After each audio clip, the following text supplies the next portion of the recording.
બીજા મુદ્દાની વાત કરીએ તો અમદાવાદના જજીસ બંગલો રોડ પર આવેલા એનઆરઆઈ ટાવરમાં ગઈકાલે રાત્રે સર્જાયેલ અકસ્માત. હું અકસ્માત કહી રહી છું કારણ કે પોલીસનું જે નિવેદન સામે આવ્યું તેમાં તેમણે અકસ્માત શબ્દ વાપર્યો છે. કોંગ્રેસ નેતા શક્તિસિંહ ગોહિલના ભત્રીજા અને ગુજરાત મેરીટાઈમ બોર્ડના વર્ગ 1 અધિકારી યશરાજસિંહ ગોહિલ ઘરમાં રિવોલ્વર હાથમાં લેતા હતા ત્યારે ભૂલથી પત્ની રાજેશ્વરી ગોહિલને ગોળી વાગી ગઈ. ઘટના બનતા તરત જ તેમણે 108ને કોલ કર્યો. 108ની ટીમ આવી તો તેમને ચેક કરીને પત્નીને મૃત જાહેર કરી, જેથી આઘાતમાં આવીને પોતે પણ ગોળી મારીને તેમને આત્મહત્યા કરી લીધી હતી.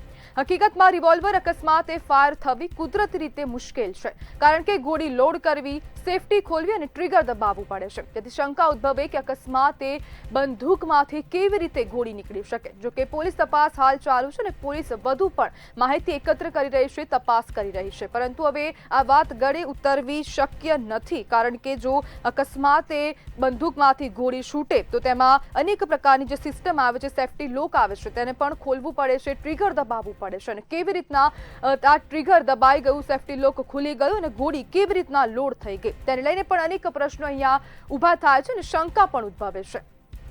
જ્યારે આ ઘટના બની ત્યારે જે મૃતક છે તેની માતા પણ ઘરમાં હાજર હતી અને સમગ્ર માહિતી પણ સામે આવી છે. પોલીસ દ્વારા વધુ માહિતી પણ હાથ ધરવામાં આવી છે, વધુ કાર્યવાહી કરવામાં આવી રહી છે અને પોલીસ તમામ જગ્યાએથી માહિતી એકત્ર કરી રહી છે. કોંગ્રેસના અને ભાજપના નેતા પણ હાલ જે સ્થળ છે ત્યાં ઉપસ્થિત જોવા મળ્યા છે અને હાલ તો પોસ્ટમોર્ટમ રિપોર્ટની રાહ જોવામાં આવી રહી છે કે કેવી રીતના હવે ગોળી વાગી છે, કેવી રીતના હવે આ સમગ્ર ઘટના ઘટી છે તેને લઈને પણ પોલીસ અનેક પ્રકારની કાર્યવાહી હાથ ધરી રહી છે.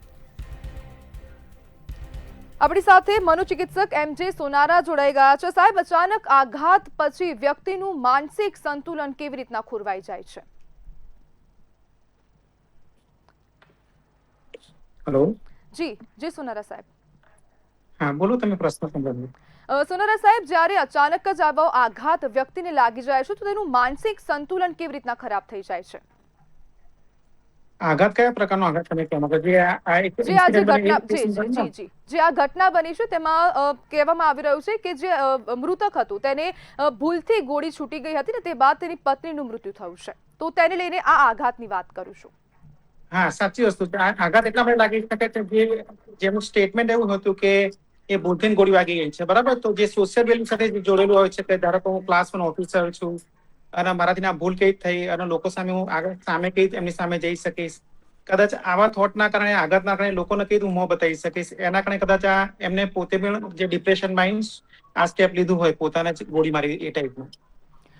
શું આવા જે માનસિક આવા જો કેસ સામે આવે છે અને માનસિક સંતુલન અચાનકથી જ ખરાબ થઈ જાય છે તો શું તેમાં કોઈ અગાઉ માનસિક બીમારી છુપાયેલી હોઈ શકે?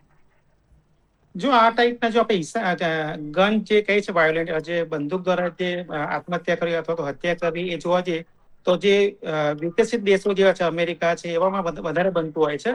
હવે જે ભારતની વાત કરીએ, આ કિસ્સાની આપણે જો વાત કરીએ તો ઘણીવાર સામાજિક પરિબળો સાથે જોડેલો છે, ઘણીવાર સાયકોલોજીકલ પરિબળો જોડેલા હોય છે. ઘણીવાર એવું જોવા મળે છે કે એડિક્શન કરેલું હોય વ્યક્તિએ, ઘણીવાર ઘરેલું હિંસા, ઘણા બધા પરિબળો આની સાથે જોડેલા હોય છે. આપણે કોઈ પણ એક ઘટનાના આધારે આપણે કોઈ સામાન્યકરણ ના કરી શકીએ, પણ ચોક્કસ આ એક દુઃખદ ઘટના કહેવાય. જે ઇમોશનલ જે કહીએ, અથવા જો આપણે એવું માની લઈએ કે જે એવું કહે છે કે રાત્રે બહુ ઝઘડો થયો એવું કંઈ કહે છે, તો અહીંયા હું ચોક્કસ કહીશ કે જે ઇમોશનલ જે મેનેજમેન્ટ કહે છે, જે લાગણીઓને, જે કોઈ પણ સંઘર્ષને સારી રીતે ઉકેલવાની જે ટ્રેનિંગ અથવા તો ત્યાં કોઈ ગડબડ થઈ એવું કહી શકાય ચોક્કસ. કે જે ઇમોશનલ જે એકદમ એંગર અથવા એકદમ આક્રમકતા આવી અને પોતાની પાસે હથિયાર હતું, એ કદાચ કઈ રીતે ઉપયોગ થઈ ખ્યાલ નથી, મજાકમાં થયું હોય અથવા ભૂલથી થયું હોય અથવા તો કોઈ ઇન્ટેન્સિવ બિહેવિયર હોય, આપણને બહુ ખ્યાલ નથી. આમ છતાં આ હિંસક જે કહે છે કે જે બંદૂક જે ઘાતક કહી શકાય, જે પાસે રહેવાથી કદાચ આ એક એવું ઇન્સિડન્ટ બન્યું જે ના બનવું જોઈએ. પણ સાયકોલોજીકલ રીતે જોઈએ તો કોઈક કોન્ફ્લિક્ટ તો હોવો જોઈએ જે આની સાથે જોડેલો હોઈ શકે. સોનારા સાહેબ, ગન અને હથિયાર જેવા આવા સાધનો ઘરમાં રાખવા તો તેની પાછળની શું માનસિકતા લોકોની દર્શાવાય છે? આમ સામાન્ય રીતે કહીએ તો અસુરક્ષાની ભાવના કે એ ભાવનામાં વધારે જવાબદાર હોય છે. વ્યક્તિ પોતાના અસુરક્ષિત સમજતો હોય છે, જેના કારણે પોતાના પ્રોટેક્શન માટે આ ટાઈપના હથિયાર રાખતો હોય છે. અને ઘણીવાર જયારે કોઈ એની સાથે કોઈ કોન્ફ્લિક્ટ કે કઈ સંઘર્ષ થાય છે, તો એ સંઘર્ષમાં ઘણીવાર શું હોય છે, કોઈ વિવેક બુદ્ધિ ભાન મેળવતા એનો જ ઉપયોગ નજીકના વ્યક્તિઓ માટે અથવા પોતાના સ્વને બચાવવા માટે અથવા પોતાની ઇમેજને રાખવા માટે ઘણીવાર આનો ઉપયોગ કરી દેતો હોય છે અને પછી એના અપરાધ ભાવમાં ગીલ થતું હોય છે. અને જેટના કારણે આ ઉદાસીનતાના કારણે ઘણીવાર એ પોતે પણ આત્મહત્યા કરી લેતો હોય છે.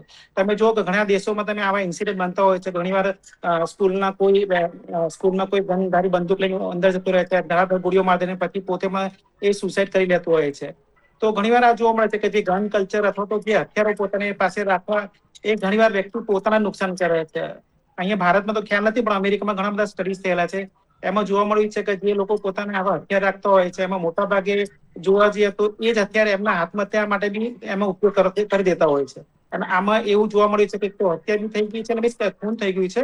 હવે ખબર નહીં કે જાણી જોઈને કે અજાણે થયું, પણ એ જે એના પછી જે નેક્સ્ટ એમનો જે છે એ પોતે સુસાઇડ કર્યું છે એવું તો ચોક્કસ જોવા મળી રહ્યું છે કે પોતે જે પોતાના સ્વના અથવા તો ઉદાસીનતામાં એ સ્ટેપ લઈ લીધું છે એમને પોતે. જી બિલકુલ, સોનારા સાહેબ, જોડાવા બદલ આપનો આભાર.